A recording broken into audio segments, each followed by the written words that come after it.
Perfecto, vamos a continuar. Ya pasó uno de los peores. Viene otro pesado. Tenemos ahora una paciente de 45 años de edad. Tiene antecedente de dolor lumbar. Y entonces pues se le ocurre inyectarse. ¿Quién sabe qué se inyectará? 3 veces al mes desde hace 2 años. Ahora viene contigo porque aparte del dolor lumbar, tiene dolor en región cervicodorsal, brazos, muslos, debilidad, presión arterial de 150-90, obesa, con acné y con una glucosa de 210 miligramos por decilitro. ¿Qué se inyectó? Clásico, ¿no? Y Dexa, exacto. Eso más, se ponen Dexa. Y 3 veces por semana, diré 3 veces al mes es poco. Tengo pacientes que se la han puesto cada tercer día. ¿Y en qué están sospechando? Y entonces, de acuerdo a tu sospecha diagnóstica, el padecimiento que presenta a nivel muscular, ¿cuál es?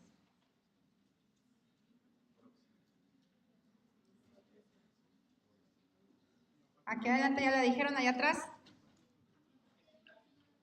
Exactamente. Es una miopatía proximal por esteroides.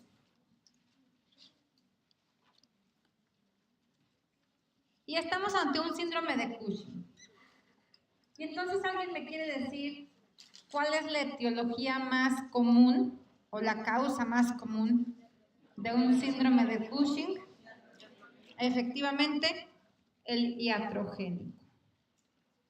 Y es clásico. Digo, no sé si les pasa en los otros países, pero aquí en México les duele algo y lo primero que se ponen es esteroide. O esas pastillas de Artridol o Indarzona, que para colmo traen tabletas de Dexa, o sea, traen tomado Dexa, peor aún, ¿no?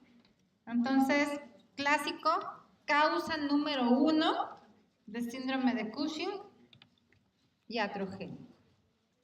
Y el síndrome de Cushing, más bien toda la función hormonal, pues funciona muy igual a las otras hormonas, ¿no? Todas surgen a partir de hipotálamo, que va a estimular directamente hipófisis, la adrenocorticotropa, que me va a estimular ¿a quiénes? ¿En dónde estimula esta hormona? Suprarrenales. Para la liberación de glucocorticoides, que es el cortisol, y también los mineralocorticoides, solo que su enfermedad la vamos a ver más adelante. Y el cortisol, ¿qué característica tiene este cortisol? ¿Quién lo regula? ACTH. Pero resulta que en realidad él se regula solo y lo que manda pues es la inhibición a la adrenocorticotropa, ¿vale? ¿A qué edad, diré, a qué horario se secreta más el cortisol? ¿A qué horas más o menos? Fíjense que desde las 4 de la mañana se empieza a liberar más el cortisol.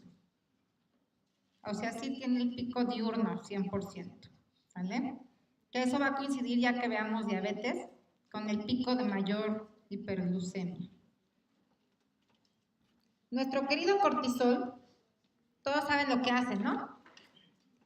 Incrementa la glucosa como uno de sus efectos. Entonces, obviamente, de aquí, si lo tienes incrementado, vas a tener un incremento de glucosa.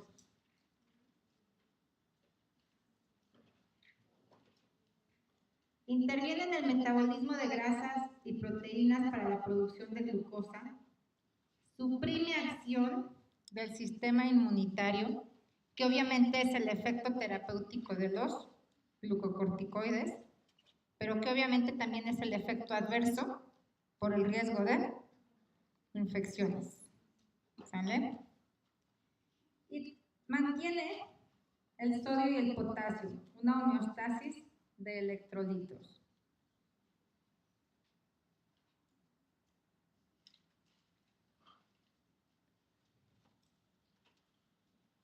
O sea, tu cortisol es bueno, así como tus hormonas tiroideas y todo en endocrino.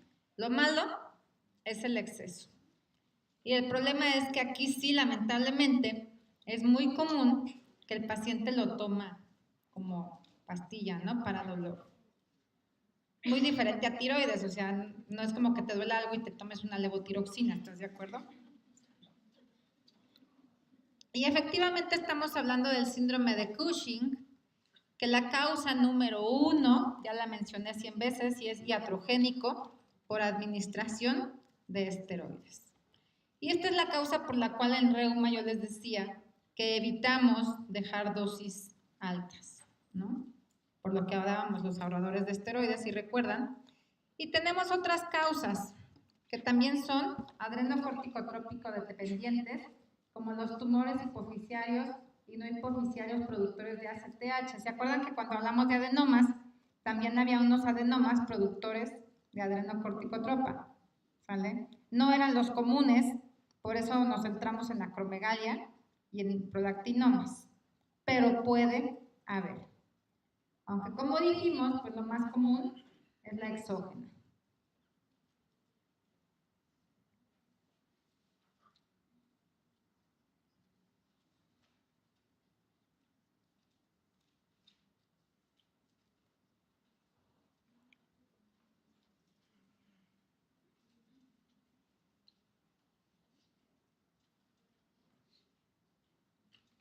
¿Listo? Estas son como tal todas las causas. Acuérdense, ahorita estamos en la etapa de anotar lo que me van a preguntar. ¿Sale? Cuando pase su examen, si quieren anotar absolutamente todo lo demás, nomás me avisan y yo les mando el artículo. ¿Sale? Era el caso de la tabla que nos comentaba el doctor, aquí la traigo. Pero ahorita me interesa mucho que sepamos como lo clave. Y lo clave ya lo mencioné, que es el iatrogénico. Y todo esto me puede causar síndrome de Cushing. ¿Ya vieron todo lo que es? Entonces nos vamos a centrar en el iatrogénico. Y si no fuera el iatrogénico, principalmente en los adenomas, pero hipofisiarios. Y ya después lesiones suprarrenales. ¿De acuerdo? ¿Cómo voy a encontrar a un paciente con Cushing? ¿Va a estar delgado o gordito? Va a tener obesidad. ¿Y obesidad qué? Central. ¿De acuerdo? ¿Qué más hacen? ¿La cara qué? De luna llena. ¿Sale? ¿Qué hacen aquí? En el cuello. La jiba. ¿Sale?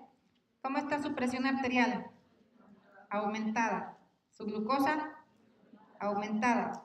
¿Su sistema inmune? Deprimido. ¿Sale? ¿Le sale acné o no? Ellos hacen atrofia de piel.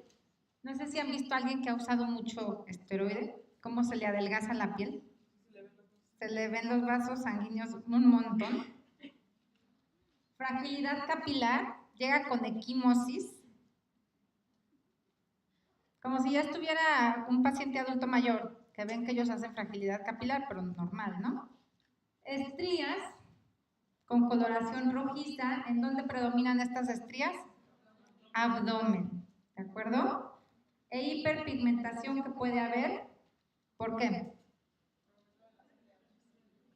Que estimula aquí en la ACTH al estimulante de los melanocitos. ¿Sale? Músculo esquelético, lo clave o más común es la miopatía proximal, porque aumenta el catabolismo proteico. Esa es la causa. ¿Sale? Y si aumenta el catabolismo proteico, ¿qué te pasa? ¿Mande? ¿Disminuye qué? Masa muscular, ¿no? Y literal ellos donde los toques, les duele. Así, horrible. He tenido fibromialgicas, que de por sí les duele todo, que agregado a esteroide, pues les duele lo triple. El problema es que el esteroide crea una adicción súper severa, que hacerlos entender que ellos mismos se están causando el dolor es imposible, ¿no? Sí, es bien difícil. Pueden hacer nefrolitiasis y osteoporosis. Nefrolitiasis por menor absorción renal de calcio e incremento en resorción ósea. Acuérdate que todo esteroide predispone a osteoporosis. Puede haber diabetes, por supuesto, la hiperglucemia que ya habíamos mencionado, porque inhibe liberación de insulina y aparte estimula la neoglucogénesis hepática. Entonces son dos vías de la hiperglucemia. Hipertensión arterial porque activa al sistema renina-angiotensina. Que esto también lo van a ver mucho en la otra enfermedad, que es la de la aldosterona. ¿Se acuerdan qué va a pasar? Tromboembolismos, alteraciones menstruales, efecto inmunosupresor que por supuesto nos da riesgo de infecciones a cualquier nivel. Ellos una gripa la pueden complicar con neumonía. Y luego si le agregas esta otra, pues peor aún. La habilidad emocional, insomnio, irritabilidad, ansiedad y depresión. Por eso les decía, imagínense una fibromialgia que se causó un Cushing. Ya de por sí están con todos estos datos ellos, ¿no? Y así es como ven a sus pacientes, ¿ya vieron? Digo, este es un paciente, no se ve tan triste. Fases de luna llena, alteraciones emocionales, acné, la osteoporosis que mencionábamos y clásica, la jiba. Hacen esta jiba, ¿de acuerdo? Probablemente todo esto te lo van a poner descrito en el caso clínico, ¿sale?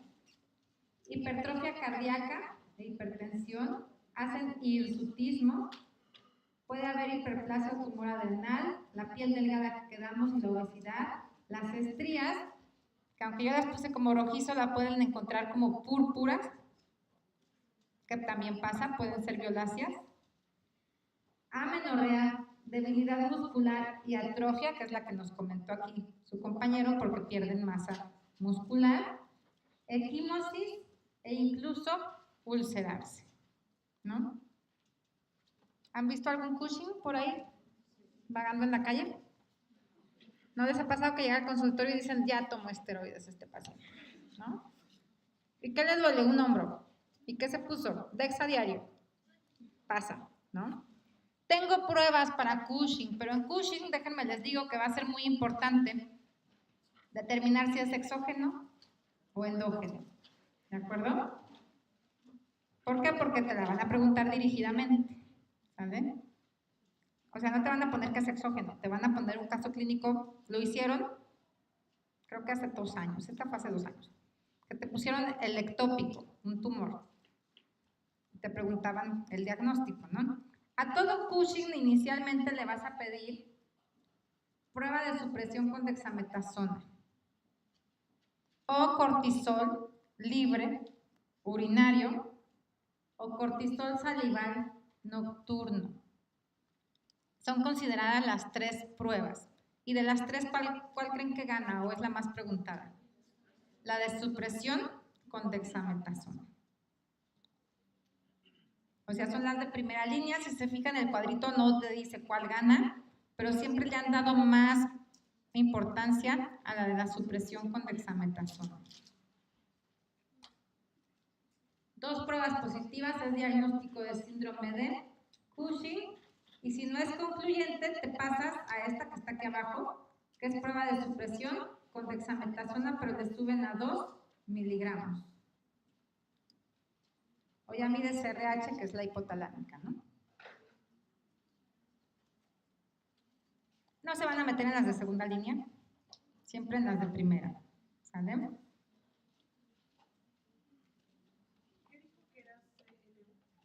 Cortisol libre urinario. Sí, el cortisol, acuérdate, circula unido a proteínas y solo como un 15% o 20% está libre. Y esa fracción se excreta por orina. Entonces tú la mides en 24 horas para más o menos saber. Ahorita vienen los valores. ¿Anotado? Entonces nos quedamos con estas 3 pruebas. Y estas 3 pruebas, el cortisol se mide el salival a las 11 de la noche.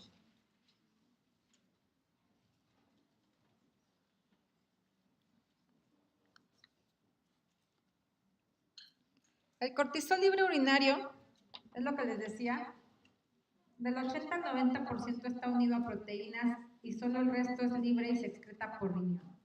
Se mide por 24 horas y este es el valor normal, 9.9 en 24 horas, que no te lo van a preguntar, no te apures.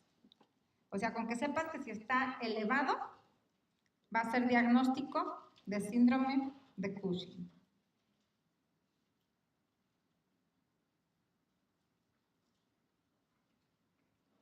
Acuérdate, aquí es pedir cortisol en orina de 24 horas.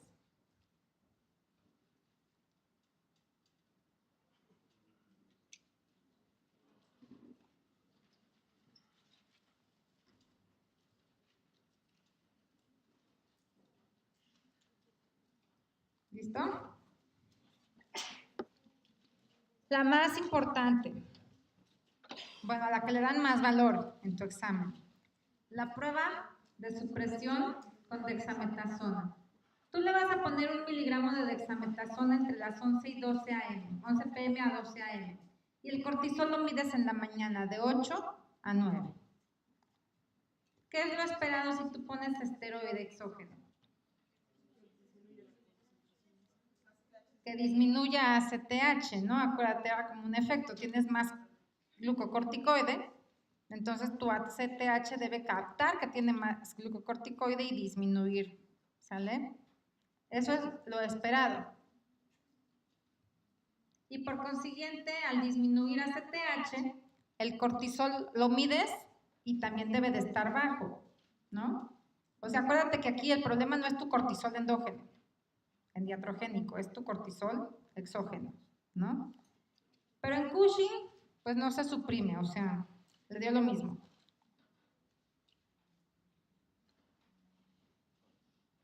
¿Por qué? Pues porque él ya tiene su elevación como tal. Y el cortisol se mide a las 11 p.m., el salival nocturno, y es patológico si es mayor de 145. Insisto, no te van a preguntar como tal valores, nunca lo han hecho, ¿sale? En donde lo han hecho, por ejemplo, en gineco les subí algunos que se aprendan unas dosis, ¿se acuerdan? En pedia, por ejemplo, las dosis de vacunas, esas sí van a venir, pero aquí no vienen estas.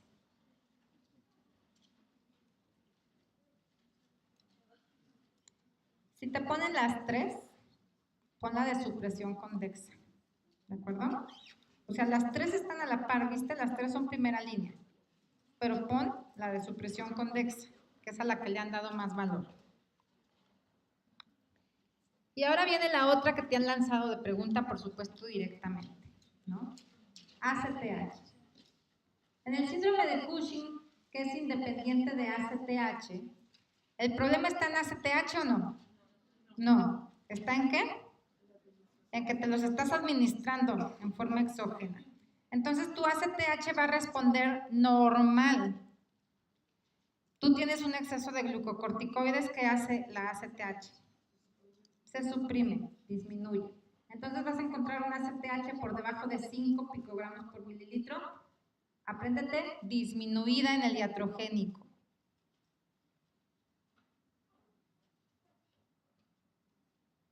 Muy independiente, o más bien más en el dependiente de ACTH, me estoy refiriendo al ectópico, al tumor, al adenoma, que produce ACTH. ¿Estás de acuerdo? Entonces, ¿cómo va a estar la ACTH? Elevada por más de 20 picogramos por mililitro, y puse aquí pues una clave como los adenomas, ¿no? Por poner un ejemplo. Esto sí te tiene que quedar muy, muy claro, porque esta sí fue pregunta dirigida, ¿sale? Pusieron la del ectópico, la dependiente de ACTH, y te preguntaron cómo va a estar la ACTH en este caso clínico, ¿sale? Y es elevada. En el de esteroides, iatrogénico, está disminuida. O sea, ahí sí es donde cambia un poco esto. Las otras pruebas que vimos solo son para hacer diagnóstico como tal de Cushing. Ahora estos son para ver la causa, ¿de acuerdo? ¿Sí? ¿Aclarado todo? ¿Atrás? ¿Todo bien? ¿No se están durmiendo por el postprandial inmediato? ¿Por acá? ¿No? Qué buena es esta tabla, ¿no? Al final de cuentas, ectópico hipoficiario va a estar alto, problema suprarrenal o como tal exógeno, administración, va a estar baja. Que también puede haber un adenoma suprarrenal, ¿no? Manda. Te pide 2. Te pide 2 determinaciones. es idealmente del mismo. O sea, tú haces la supresión con Dexa, repiten la misma prueba. Ahí no hay tiempo, puede ser incluso, bueno, no al día siguiente, ¿no? Pero sí puede ser a la semana, no es tan estricto como anticuerpos que son 3 meses, ¿no? Y sí, por favor, el cuadrito previo, memorícenlo, es como mucho más también importante lo de la ACTH. Y bueno, ¿qué le haces a un síndrome de Cushing? La principal causa, ¿cuál era? Entonces, ¿qué le haces? Quítale esteroides. ¿Sale? ¿Se los quitas de golpe? Porque si no, ¿qué le vas a causar? Si tú quitas de golpe esteroides, ¿a dónde te vas ahora? Al Addison, a la insuficiencia suprarrenal. ¿Sale? Se los tienes que quitar gradual. Son pacientes que han utilizado esteroide en forma crónica y para colmo en dosis altas. O sea, si tú haces la conversión de lo que se aplican, créeme que están casi tomándose 1 miligramo por kilo diario. Tú lo tienes que convertir a prednisona y disminuir gradualmente. En teoría tienes que disminuir de 1 a 3 miligramos cada tercer día, pero luego aquí en México no tenemos de 1 miligramo, ¿no? Entonces nos vamos bajándolo lento. Por ejemplo, cada semana yo les bajo 2.5 a 5, hasta que lo logremos suspender. Que no falta el que lo suspende de golpe, ¿no? Pero tiene mucho riesgo. Si fueran adenomas u otros tumores, pues el tratamiento de elección es cirugía. Acuérdate que el adenoma puede ser hipofisiario, es el que te da la ACTH elevada. Si está en suprarrenales, el problema está en suprarrenal, no en hipófisis, ¿de acuerdo? Pero para ambos casos tienes que quitar el tumor. ¿Listo?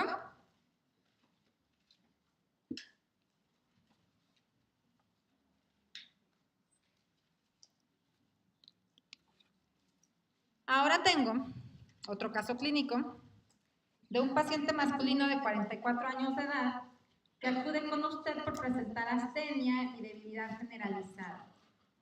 Se agregó náusea, vómito, diarrea que alterna con estreñimiento, tiene TA de 90-70 y por laboratorio usted encuentra sodio de 125. A la exploración física le llama la atención que tiene aumento de coloración en cara y cuello. ¿Ahora qué podrá hacer? Ahora suena al extremo, ¿verdad? Y al extremo, entonces, ¿qué le vas a medir?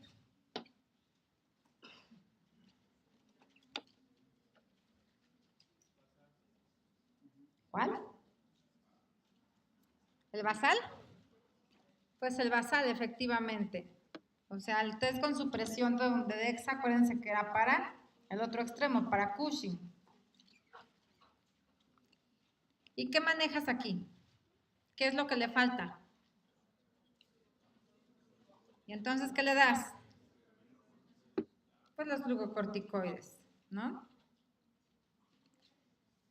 Insisto, o sea, cuando te llega el paciente tienes que corregir todo lo que lleva alterado, ¿no? Pero para fines de examen, pues tenemos que dirigirlo un poquito.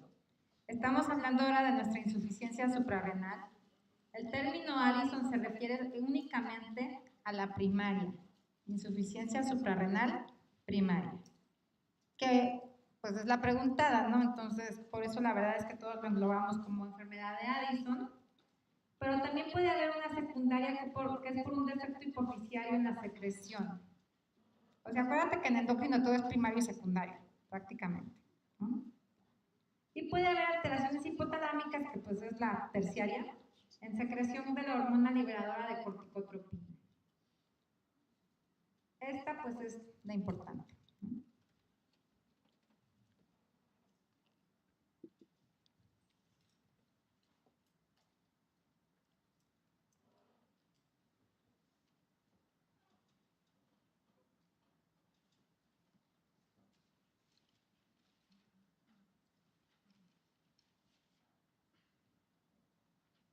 ¿Listo?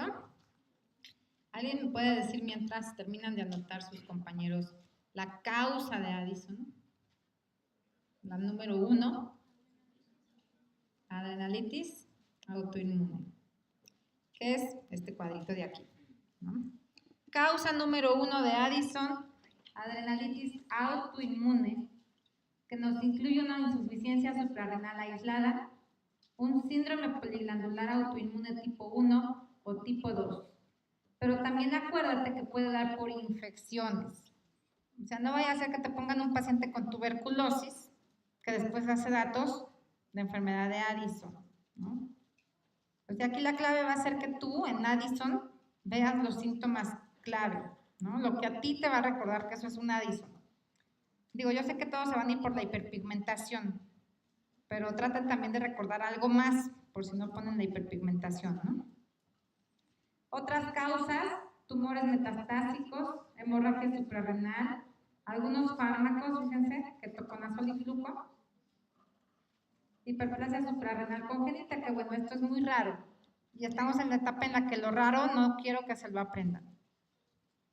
Pero la adrenalitis autoinmune sí, por ser la causa número 1.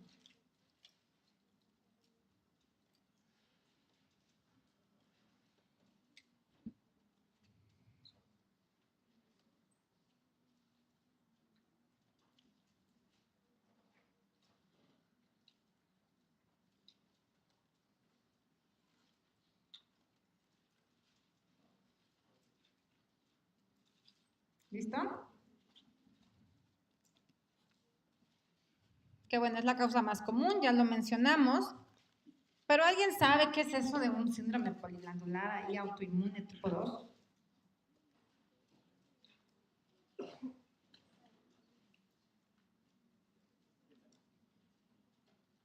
Que efectivamente es donde va a estar Hashimoto.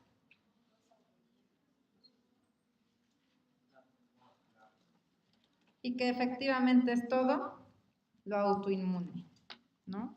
El poliglandular tipo 2.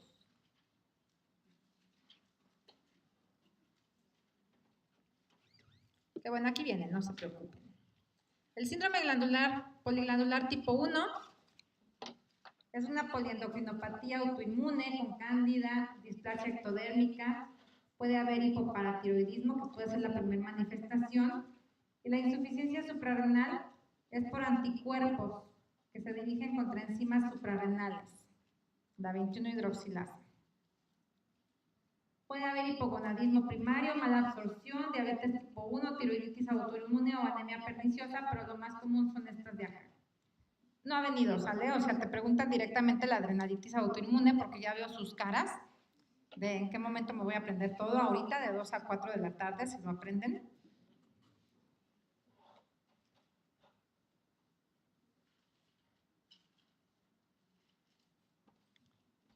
Y el tipo 2, que al final de cuentas es todo lo autoinmune, ¿sale? O sea, el tipo 2, diré el tipo, sí, el 2, resúmelo así, autoinmune. Tiene a la diabetes, hipogonadismo primario, enfermedad tiroidea, autoinmune. Digo, la enfermedad tiroidea autoinmune, una es Hashimoto y la otra, ¿cuál era? Graves, ¿sale? Ahora, aquí el problema mayor radica en el déficit de glucocorticoides, ¿sale? Los glucocorticoides pues nos van a causar su déficit, disminución del cortisol e incremento en ACTH, o sea, esta es la respuesta normal. O sea, ya vieron que el perfil hormonal es como muy igual. Si uno baja, el otro sube, ¿no? Se produce mayor propiomelanocortina, que es la de los melanocitos, o sea, estimula a los melanocitos, a la hormona estimulante de melanocitos. Y de ahí viene la hiperpigmentación, principalmente de aquí. O sea, esta es la que más hiperpigmenta. Disminuye gluconeogénesis, que puede dar riesgos de hipoglucemia, astenia, fatiga muscular, náusea y dolor abdominal. Entonces, pon puntos claves. La hiperpigmentación es punto clave del cuadro clínico, ¿sale? ¿En dónde se hiperpigmentan más? Caras, una. Y sitios de flexión, ¿no? Codos, por ejemplo, hiperpigmentan un montón. Y de ahí agarra algún otro que a ti te resulte un punto clave. Si te pongo náusea, ¿es clave? Pero si ya te pongo fatiga e hipoglucemia, ya empieza a ser más clave, ¿no? Pueden tener insomnio, trastornos depresivos, irritabilidad y fatiga. Ahora, lo que producen mis glándulas suprarrenales es exclusivamente glucocorticoide. ¿Qué más producen? Mineralocorticoides. ¿Vale? Y entonces ahora estos, ¿qué me van a causar? Ajá. Sodio, la presión, van a estar bajos, porque al final de cuentas va a ser como si hubiera una hipovolemia, ¿no? También.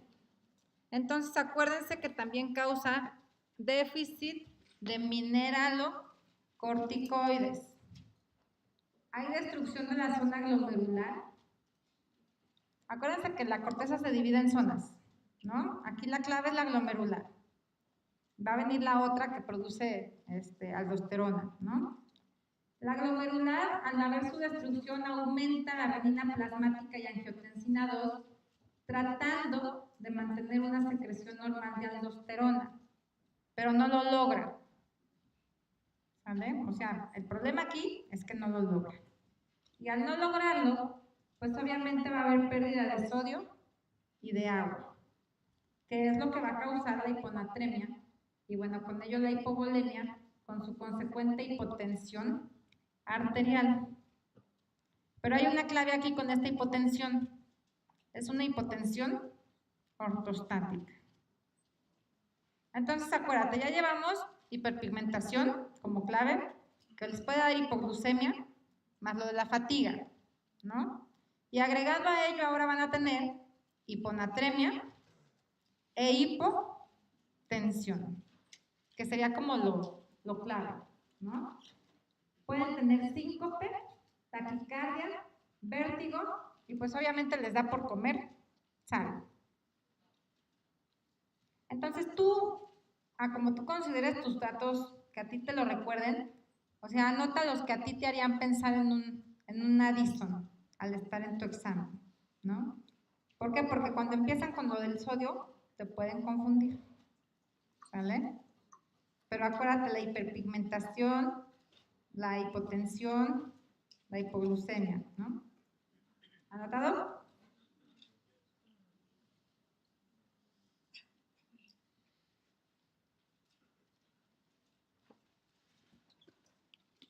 ¿Y qué más? ¿Qué más habrá deficiente? ¿Qué más se produce por ahí? Cortisol, mineralocorticoides y los andrógenos, ¿no? Que al haber déficit de andrógenos es de donde viene nuestra pérdida de vello axilar, caída de cabello, oligomenorrea e inhibición del líbido. Ahora, si se fijan, inhibición del líbido ha salido en absolutamente todo hasta ahorita, ¿se dan cuenta? Por consiguiente, ¿será algo clave? Pues no. O sea, trata de los que sean clave. La oligomenorrea, pues es un trastorno menstrual que también te puede dar tiroides fácilmente, ¿no? Pero esto de las pérdidas de vello axilar y caída de cabello ya no es tanto. Síntomas muy raros: paraplegia espástica, parálisis simétrica ascendente y signo del robot, que es dolor en el ángulo costovertebral, que por ser raros pueden ponerlos como las complicaciones, ¿no? O sea, la parálisis, sobre todo, más que el signo, la parálisis. Digo, aprenden los dos, pero...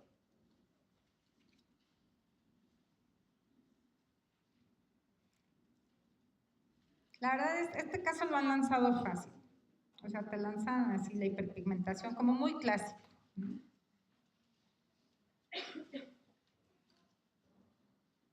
¿Listo?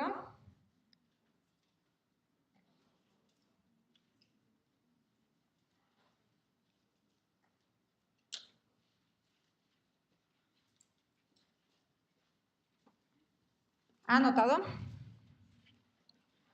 Y bueno, esta es la hiperpigmentación que ya mencioné. por déficit de cortisol que estimula la formación de la hormona estimulante de melanocitos.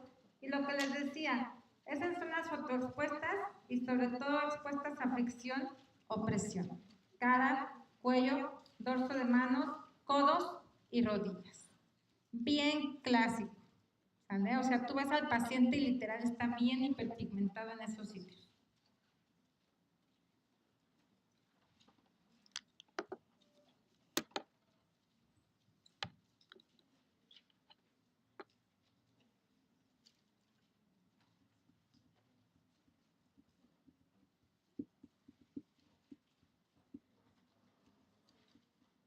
¿Listo? Hay malestar y debilidad generalizada, ya lo mencionamos, fatiga, anorexia, pérdida de peso. ¿Pondrían a la pérdida de peso de punto clave aquí? Pues no, porque es más de quién? Del hipertiroidismo, ¿sale? O sea, si vemos más o menos cómo ya ir separando puntos clave, que quiero que hagan ese ejercicio, por favor, con todas las de medicina interna, ¿sale? O sea, al rato en gastro, por favor, puntos clave. Náusea, vómito, dolor abdominal y diarrea que alterna con estreñimiento. Y nuestra hipotensión arterial que ya habíamos mencionado que es por depresión de volumen, por déficit de aldosterona. Hago mucho hincapié en lo de depresión de volumen, ¿no?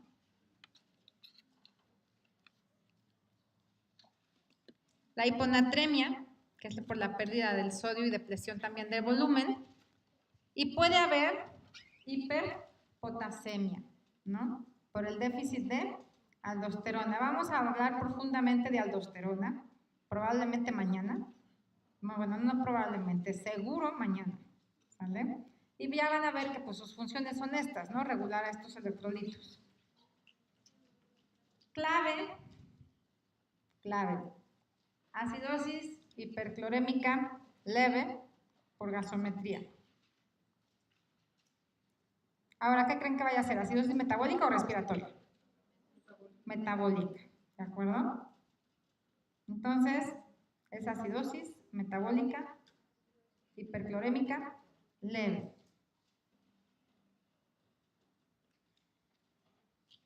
Que seguramente te la van a preguntar o te van a poner una gasometría, en el caso clínico, ¿no? Ya saben que cómo va a estar el pH, disminuido, ¿menos de cuánto? ¿De 7 punto qué? 35. ¿Y el bicarbonato? También disminuido, ¿menos de cuánto? Menos de 22, ¿no? Más menos 2 que manejan. Habitualmente salen 15, ¿no? En 13. Digo, la verdad es que ya si se va a menos de 10 ya es mucho más grave, pero eso resérvenselo para las cetoacidosis. La hipoglucemia y el deterioro cognitivo, depresión y psicosis que también ya habíamos mencionado. ¿Listo? ¿Vamos bien? Allá atrás. ¿Todos están despiertos? Y bueno, esta es la prevalencia de los síntomas, ya los anotaron, o sea, ya no los tienen que volver a anotar, solo es para que vean que el que gana, ¿cuál creen que fue? La debilidad seguido de la pigmentación, ¿no? Lo demás pues ya lo mencionamos. ¿Qué quedamos que vamos a pedir para diagnóstico? El cortisol sérico basal, ¿de acuerdo? Que va a estar disminuido habitualmente menos de 3 microgramos por decilitro. Es considerado el de elección, el estándar, el dirigido, el que me va a ayudar a confirmar diagnóstico, el nombre que le quieran poner a su pregunta, pero es el que es considerado. Puedo hacer además una prueba de estímulo corto con hormona adrenocorticotropa. Voy a administrar 250 microgramos de ACTH sintética o cosintropina, que así se llama, y voy a determinar el cortisol basal a los 30, y a los 60 minutos. La respuesta es normal si el cortisol incrementa, ¿no? Pero en Addison, pues no va a responder. ¿Por qué? ¿Dónde está el problema? En la glándula, en la suprarrenal. Acuérdense que es una adrenalitis autoinmune. Ella es la que no responde, ¿sale? Entonces, aunque tú administres cosintropina, no va a responder en la primaria, ¿de acuerdo? ¿Aclarado bien? Y bueno, este es el esquemita, sí, le pueden tomar foto, adelante. También los de en línea pueden tomarle foto. Los vamos a incluir a partir de este momento. Es algo que no me puedo comunicar con ellos para preguntarles, pero... Sospecha de insuficiencia suprarrenal. Tengo que medir ACTH basal, cortisol sérico basal y la prueba de la estimulación. ¿Cuál de las tres va a ganar? Quedamos el cortisol basal. Y de ahí después le dan pie a la de la estimulación con cosintropina. Si el cortisol está bajo y la ACTH también está baja, el problema está en hipófisis, ¿no? O bueno, puede estar terciario también, que no es con ACTH, es con CRH. Si el cortisol está bajo y la ACTH está alta, ¿en dónde está el problema? ¿Quién no está respondiendo? La glándula. Que este es el clásico de Addison, ¿de acuerdo? Por consiguiente, pues, ¿cuál quiero que te aprendas? Este, el clásico, ¿no? ¿Por qué? Porque es el de la adrenalitis autoinmune.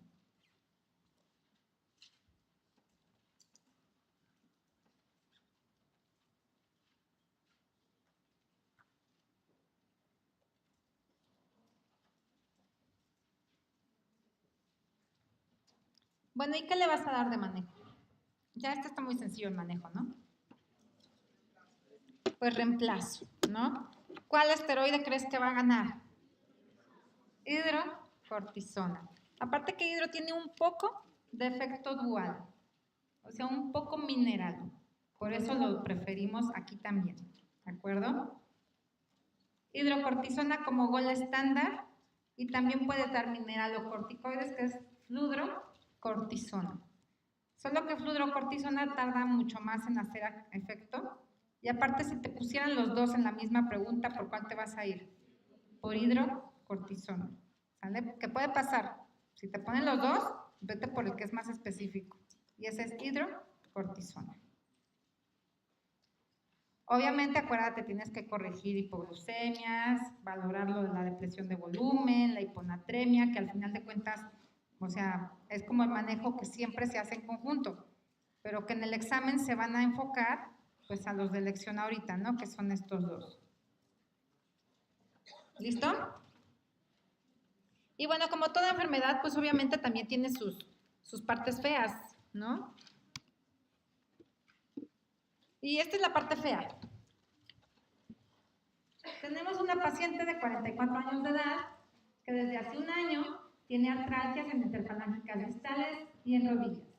Se estaba poniendo ahora ya 5 veces al mes dexametasona desde hace 3 años, pero se le detectó diabetes, entonces pues el médico le dijo, necesito que deje el esteroide ya, ¿no? Y en su pensar ya, aunque tú le dijiste que lo suspendiera poco a poco, lo suspendió súbitamente, ¿no? Y dejó de inyectarse así. Pasa. Entonces, pues ahora la llevan a urgencias porque está con náusea, vómito en 10 ocasiones, una presión de 80-50, le pusiste su carga de volumen clásico, llega una hipotensa urgencia, ¿sí? ¿Qué es lo primero que hace el urgenciólogo? Una carga, ¿no? Ya después veo de qué es, mientras pone una carga. Pues no corrigió. Entonces, ¿ahora en qué estamos? En la crisis, ¿no? Que la crisis, la causa más común es suspensión brusca de un tratamiento con esteroide. O alguien ya conocido con Addison que no lleva bien su manejo, ¿sale? O sea, son los dos panoramas que te pueden poner. Y entonces, ¿qué haces aquí de urgencia? Que aquí ya te puse todos los que te puedo poner. Le pones ahora un Harman. Y aparte 100. Para 24 horas aparte, ¿no? ¿Alguien lo haría? Díganme, por favor, sean sinceros. ¿Cuál gana? Va a ganar hidrocortisona. Y efectivamente es la crisis suprarrenal. ¿Sale?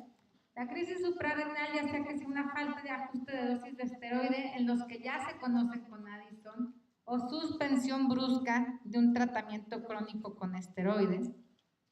Y el paciente va a llegar con vómito, o que también tenga vómito o diarrea que impida su absorción. un infarto o hemorragia suprarrenal bilateral. El que no se diagnosticó previamente y comenzó con crisis, es muy raro que debuten con crisis, ¿sale? Pero puede pasar. Sobre todo es esta, suspensión brusca de tratamiento crónico con esteroides, o la primera, falta de ajuste del esteroide o que no se lo tomó, ¿no? Ahora, ¿pueden tener náuseas y vómito? Sí, acuérdate que el esteroide, al final de cuentas, es un antiinflamatorio, eso es lo que es esteroideo. Tiene todo el derecho de darte gastritis, ¿no? De hecho, lo hace.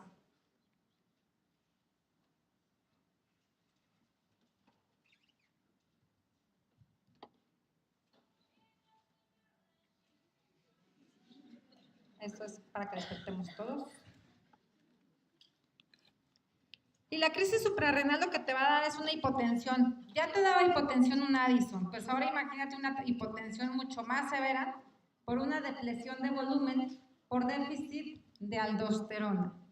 El problema es que uno pensaría que si es depresión de volumen, pues le pones una carga y asunto resuelto, ¿verdad? Pero no corrige, ¿sale? Náusea, vómito, dolor abdominal, que incluso llega como si fuera un abdomen agudo. Entonces, ahora una clave sería que si ya es un Addison conocido, pues tiene hiperpigmentación, ¿no?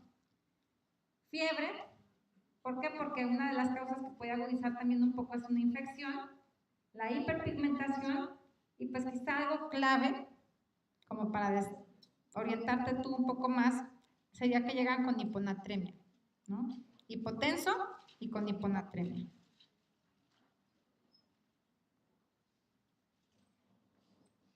Ahora, no le pongas sodio. O sea, si está pues muy severo, ponle un poco, ponle solución salina, pero no le hagas corrección en agudo. ¿Por qué? Porque al corregir el déficit, se va a elevar el sodio, ¿vale? ¿Qué le vas a dar de tratamiento entonces?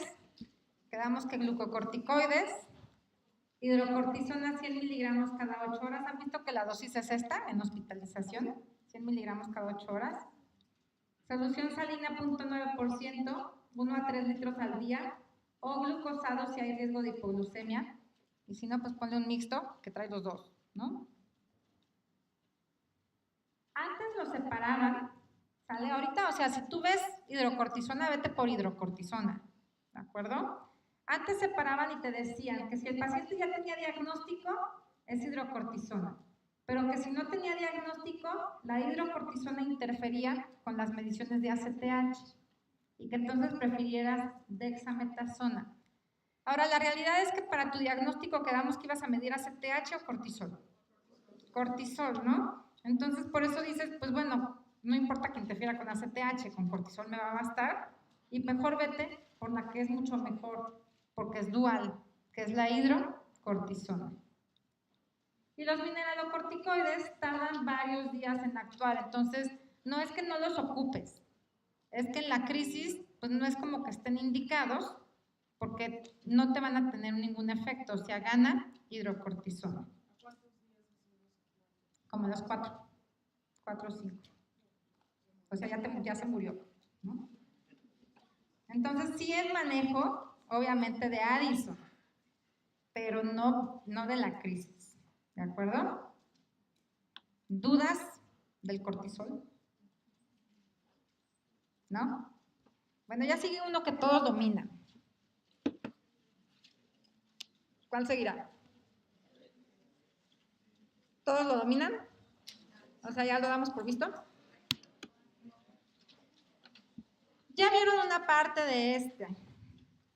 ¿Por qué? Porque la doctora de en la tarde de pediatría, pues es endocrinóloga, así que seguro se extendió y se explayó con estos temas. ¿No? Masculino de 12 años que presenta un cuadro respiratorio. Y a la par del cuadro respiratorio llega con mucha sed, lo llevan a urgencias porque aparte empezó con disnea, y usted encuentra una acidosis metabólica con una glucosa de 850 en urgencias. ¿De qué puedo estar hablando? Puedo estar hablando de cetoacidosis, ¿no? Ahora, ¿faltan más datos? Pues sí, por supuesto, ¿sale? Pero la realidad es que acuérdate que un niño casi siempre va a ser cetoacidosis diabética. ¿Por qué?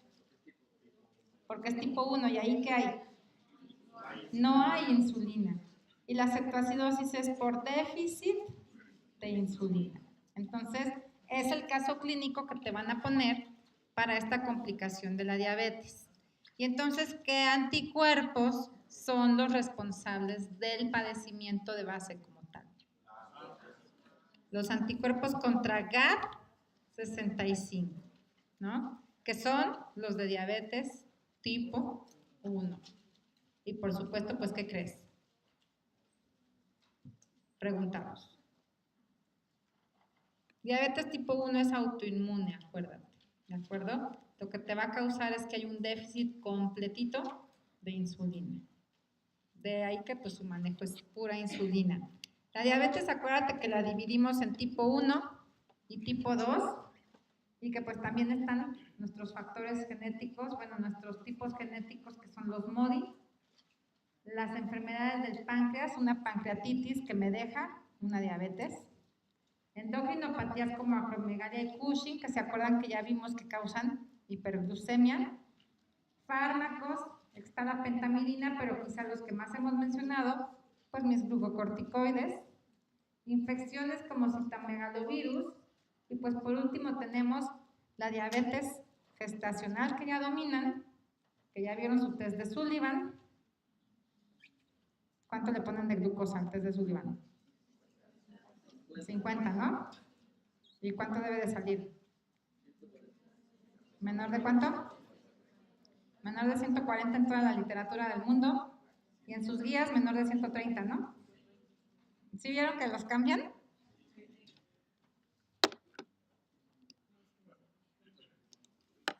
La diabetes tipo 1 habitualmente su presentación es de los 10 a los 14 años de edad, ya muy jóvenes.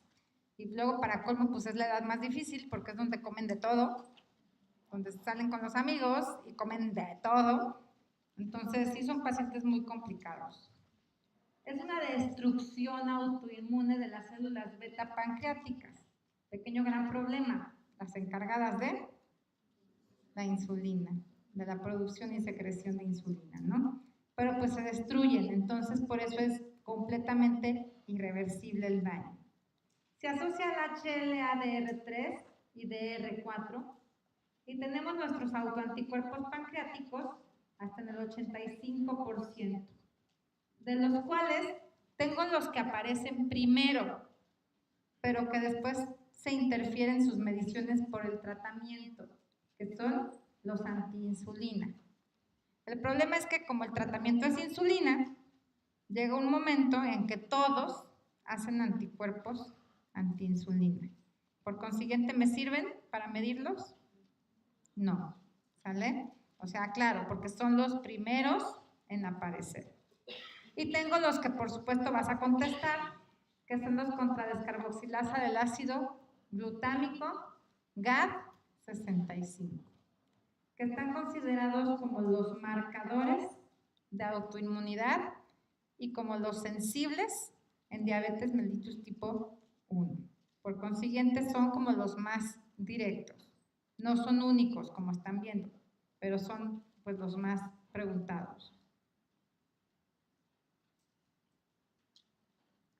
Antitirosin fosfatasa, que son de destrucción pancreática y contratransportador de zinc, pero ya son menos importantes.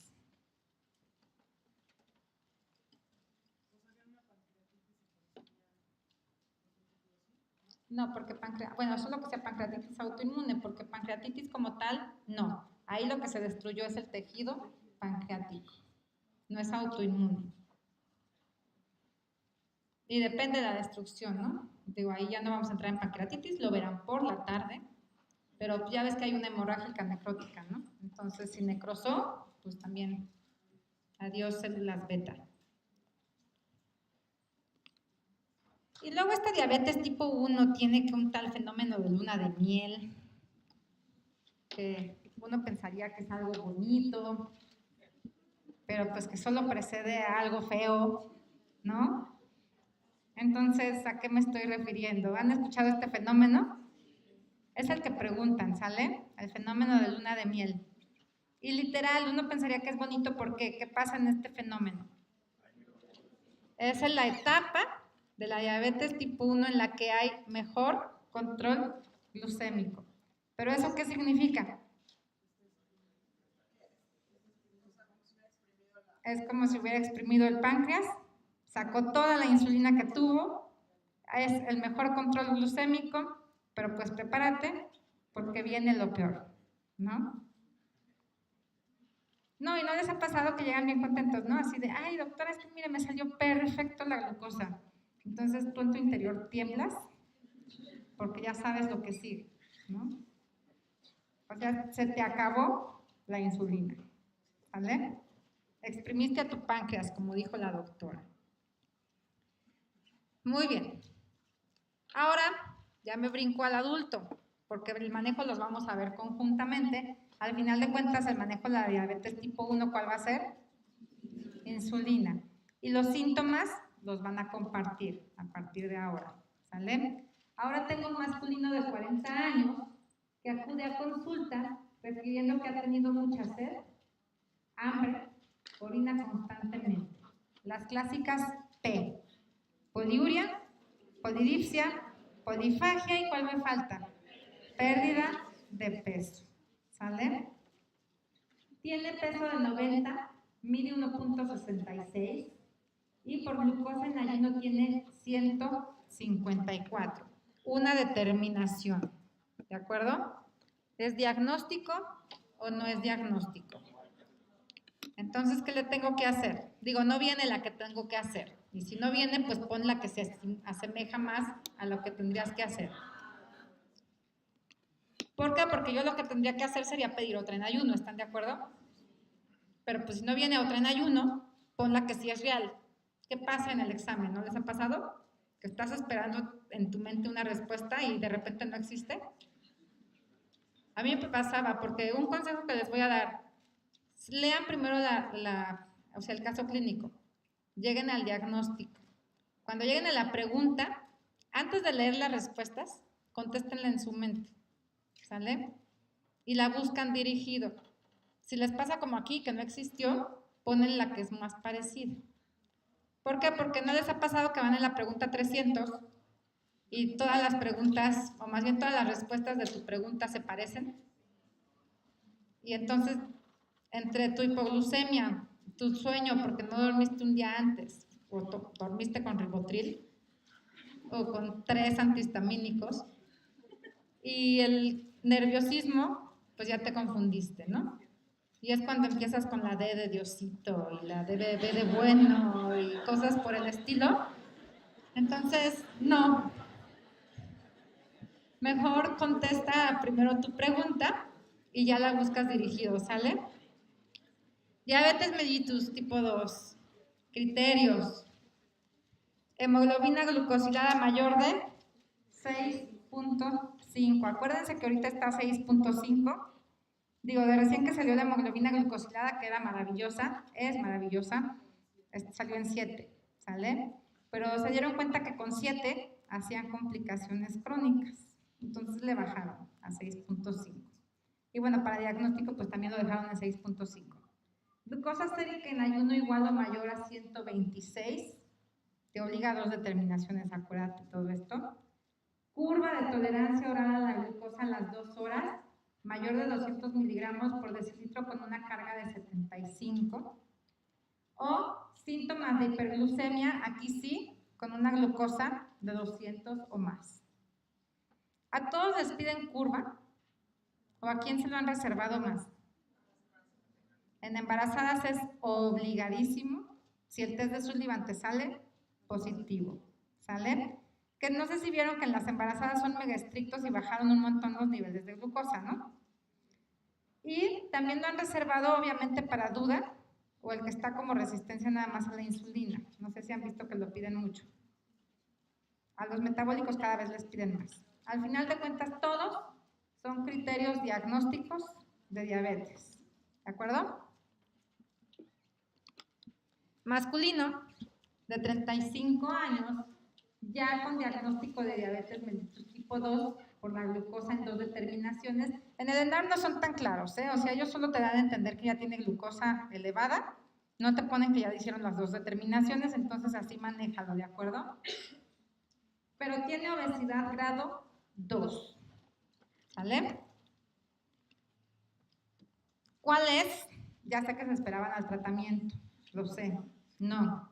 ¿Cuál es la meta terapéutica? La A me dijeron por acá. La A me van a decir, pues en una embarazada, casi que son estrictos, ¿no? Es la C.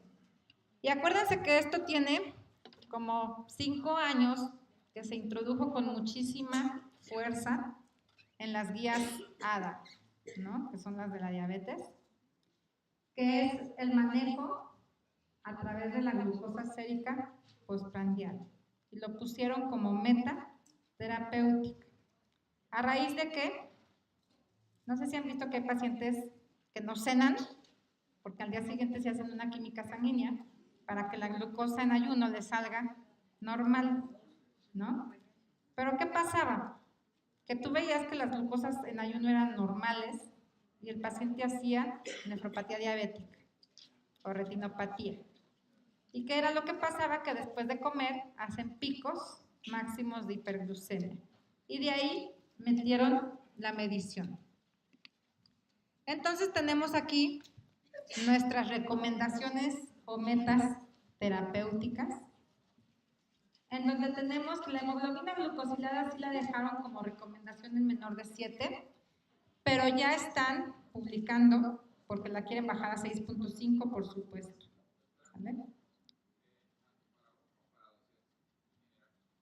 En general, sí. En la 1 y en la 2 se manejan tanto los criterios, los cuadros clínicos. Lo que va a cambiar pues es el manejo con la insulina. Y obviamente los 1 cuestan un poquito más de trabajo, ¿no? Porque son jóvenes. La glucosa plasmática capilar preprandial, que le dan hasta 130. No sé si alguien recuerda que hubo un tiempo que fue 140, ¿no? Resulta que a partir de 140 empiezan las complicaciones crónicas, ¿sale? Entonces le bajaron a 130. Glucosa postprandial menor de 180, ¿a las cuántas horas de la comida se mide esta glucosa? A las 2 horas. Entonces, sí es todo un problema, porque tú tienes que poner a tu paciente que se haga un dextrostix antes de comer y 2 horas después. Y esto en la mañana, a mediodía y en la noche. Y tú dile a un paciente que se dé 6 piquetes en un día, a ver cuándo hace. Yo lo que hago es que les divido las semanas. O sea, les digo el lunes a mediodía, martes en el desayuno, miércoles en la cena y así me voy. Y solo así lo han hecho. También me pide metas de la presión arterial que debe mantenerse en menor de 130/80. LDL, acuérdense que LDL son los malos de la historia y tienen que estar menor de 100. Y HDL son los buenos de la historia, tienen que estar mayor de 50. Y triglicéridos menor de 150. Pusieron todo esto, pues por supuesto porque los pacientes cumplían además todo el resto de criterios de síndrome metabólico, ¿no? Y esto en conjunto son los principales factores de riesgo cardiovascular. Que obviamente gana dislipidemia, ¿no? Pero pues todos en conjunto. El mismo paciente que ya quedamos que tiene obesidad grado 2, ahora sí la que todo el mundo esperaba previamente, ¿qué le van a dar?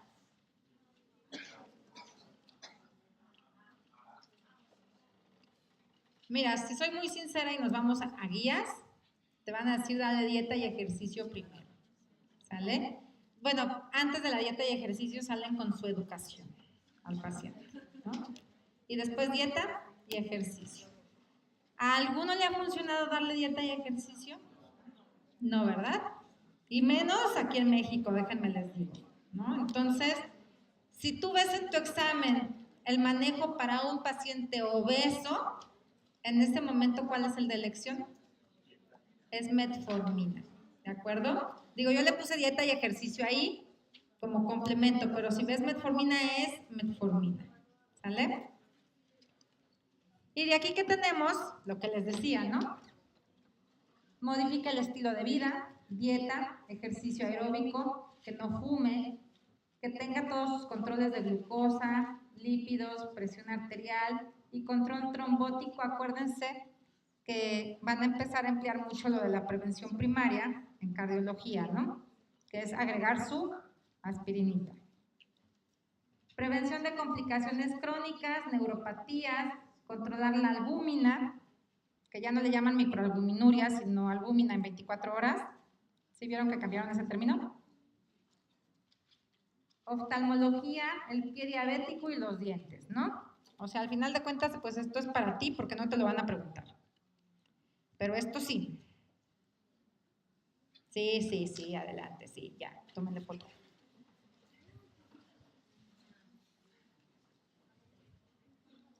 ¿Cuál es el manejo número 1 que te marcan guías? ¿La retaglinida? ¿O cuáles te marcan? Te marcan sulfonilureas. Por eso hice la aclaración en el paciente obeso, porque es en el que darías primero metformina, ¿de acuerdo? En teoría tú tienes que iniciar con sulfonilureas, que es glibenclamida, la número 1. Puse glipicida, cloropropamida y glicacida, que no se van a meter con glipicida ni con glicacida, pero con cloropropamida sí.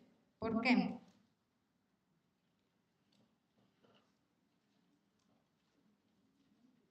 Es la de vida media más larga, ¿sale? La cloropropamida. ¿Y por qué se van a meter? Pues porque te van a poner un paciente renal que para colmo le diste esta y llegó en hipoglucemia, ¿no? Probablemente, o estaba con manejo hipoglucemiante y a lo mejor te preguntan directamente cuál pudo ser, ¿sale? La número 1 ya sabemos que es glibenclamida. La glibenclamida y todas las sulfonilureas lo que hacen es aumentar la secreción pancreática de insulina. ¿Te sirven en la tipo 1? Pues no, porque no hay de dónde secretar insulina, ¿de acuerdo? Su indicación es en la diabetes mellitus tipo 2 de reciente diagnóstico e idealmente sin sobrepeso. Digo idealmente porque al final ya ven que terminan combinadas, ¿no? No se recomienda en embarazo, aunque la ginecóloga les dijo otra cosa, porque ellos las acaban de aprobar. No sé si les dijo otra cosa. Sí, ¿verdad? De hecho, ellos usan ya más metformina en la diabetes gestacional, ¿sale? Y esto lo aclaro porque en las guías de gineco están autorizados. En las guías ADA todavía no. Pero como lo que te van a preguntar es lo de gineco, pon lo que te dijo gineco, ¿sale? O sea, solo hago la aclaración para que no digan, la doctora dijo una cosa y la otra no. Gineco las tiene autorizadas. Insuficiencia renal a partir de cuánto de tasa de filtrado glomerular se contraindica. Que también es pregunta dirigida. No, 60 no. A partir de la etapa 3 regulas, puedes dar la mitad de la dosis y a partir de cuál suspendes definitivamente. De la 4. A partir de tasa de filtrado glomerular menor de 30. ¿Sale? Insuficiencia hepática y pues obviamente la diabetes tipo 1 por lo que comentamos. Entonces de aquí podemos sacar varias preguntas. Acuérdate que cloropropamida, como la vida media más larga, el manejo número 1 o el inicial de diabetes tipo 2, contraindicado en insuficiencia renal a partir de tasa de filtrado glomerular menor de 30. Y a partir de la etapa 3, ajustas, que es el que llega hasta 60. ¿Cuánto tiempo mide? Más o menos de 8 a 10 horas. Y de ahí que lo das cada 8 horas. Se disminuye 1 a 2 la hemoglobina glucosilada y en teoría sube de peso. Digo en teoría porque hay pacientes que la toman y nunca suben de peso, pero por eso en obesos no se prefiere. Después dijeron, bueno, vamos a hacer unas más buenas, ¿no? Glimidinas, repaglinida, nateglinida. ¿Por qué? Porque también aumentan la secreción pancreática y nos van a ayudar mucho para frenar las hiperglucemias postprandiales. ¿Les ayudó? ¿Alguien las usa? Y en teoría estas pueden ser útiles en insuficiencia renal. Contraindicaciones las demás, más insuficiencia cardíaca, pero el problema es que ya vieron, bajó exactamente lo mismo la hemoglobina glucosilada con estas que con la sulfonilureas. Por consiguiente, pues, ¿cuál creen que siguió en guías? Sulfonilureas. No sé si les tocó cuando estaban sacando un montón de fármacos de diabetes, carísimos, ¿no? Y resulta que, pues, al controlar la hemoglobina glucosilada bajó exactamente lo mismo. Las biguanidas, por supuesto, metformina, que disminuye la producción hepática de glucosa. Indicación número 1, diabético con sobrepeso.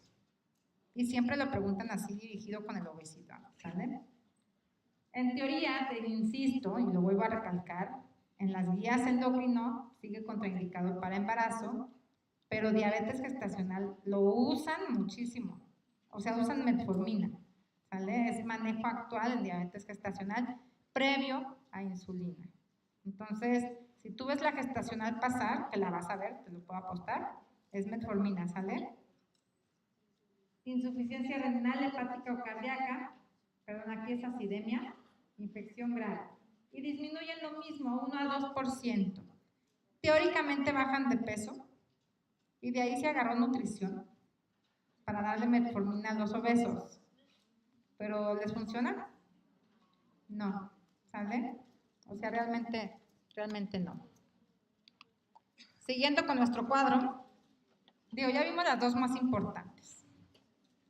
Las tiazolidinedionas, que es la rosiflitazona, que quizás estas las ubiquen mucho más, salieron como lo máximo en la vida, porque aparte iban a aumentar la captación de glucosa en el músculo estriado, entonces dijeron, bueno, va a tener más captación en músculo, disminuye la sérica, ¿no? Y en teoría estaba indicado para falla a sulfonilureas y biguanidas.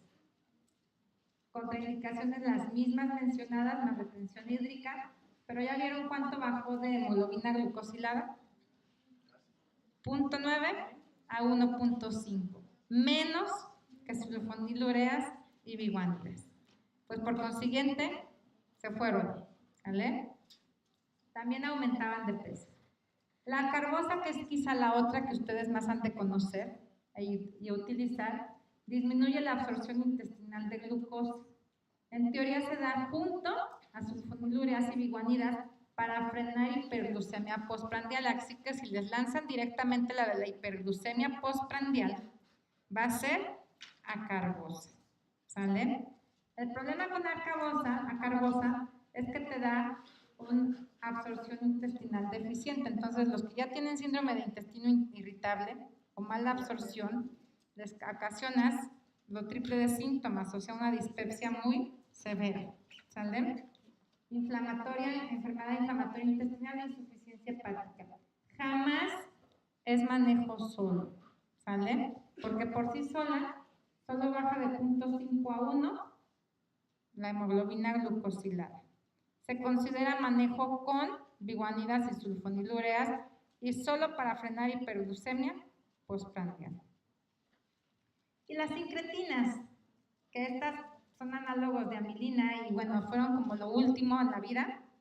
Se metían con el DPP4, que no vamos a entrar en todo ello, pero eran análogos citalgliptina, vidagliptina, inhibidores de DPP4, pramlintide, exenatida, que en teoría eran lo mágico y lo mejor en el mundo porque lograron que secretaran mayor insulina, pero que también disminuyeran la producción hepática de glucosa, retardo en el vaciamiento gástrico y disminución del apetito, ¿no? Entonces dijeron, ya la hicimos, ya tenemos el efecto de sulfonilureas y de biguanidas en un fármaco.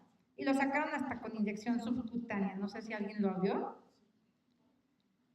Y dijeron, pues vamos a dejarlo a falla biguanidas o hiperglucemia postprandial, y bueno, de ahí también se agarró nutrición para darlo en los obesos, porque les frenaba el apetito, ¿no? Contraindicaciones las mismas, pero el problema ya vieron, que con muy su aumento de secreción y disminución de producción, no logró bajar la hemoglobina glucosilada más del 1%. Y son carísimos. Entonces, por consiguiente, ¿cuáles se quedaron en guías? Sulfonilurea y biguanida, ¿sale? O sea, submetformina y glibenclamida, los primerititos que salieron, ¿sale? De las siguientes, ¿cuál no es insulina de acción rápida?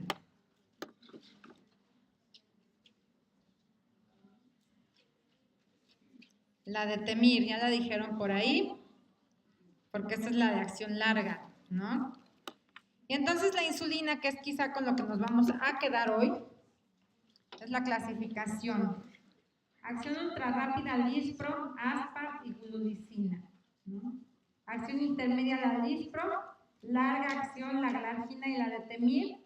Y teníamos premezclas, todavía existen, pero están en desuso, con alguien que ya haya leído las guías, ¿no? ¿Por qué?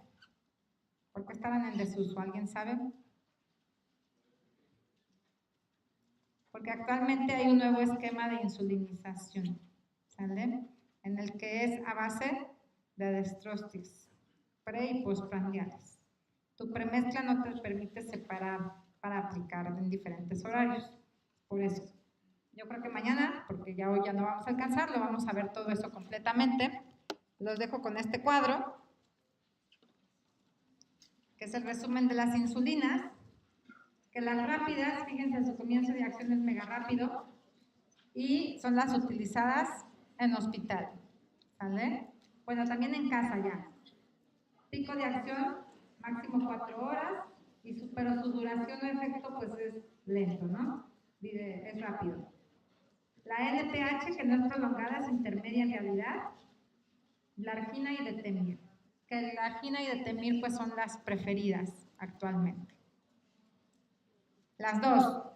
O sea, eso de que Glargina daba cáncer y no sé qué tantas cosas, ya se vio que no, ¿sale? Bueno, pues vamos a continuar mañana. Digo, diabetes es largo, como ven, pero es más rápido, ¿no? Porque todos están familiarizados con diabetes. Ya hoy ya dejamos muy bien tiroides, prolactina, hormona del crecimiento y una parte de las suprarrenales que fue cortisol y Addison, ¿sale? Así que mañana vemos el resto. A las 4, por favor, es su clase de gastro. Aquí los vemos.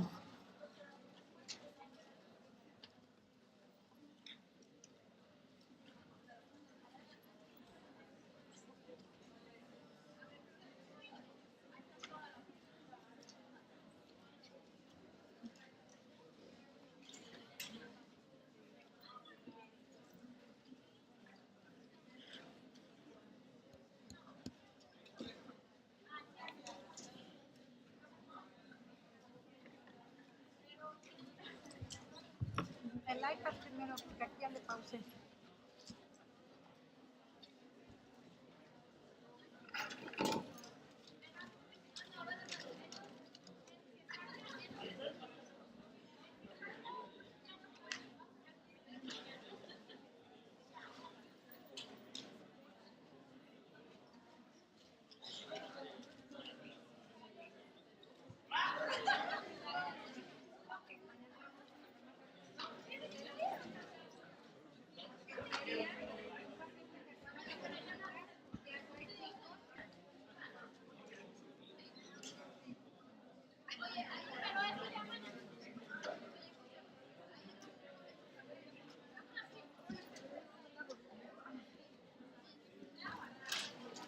¿Sabes? Mira, no deja exportarlo.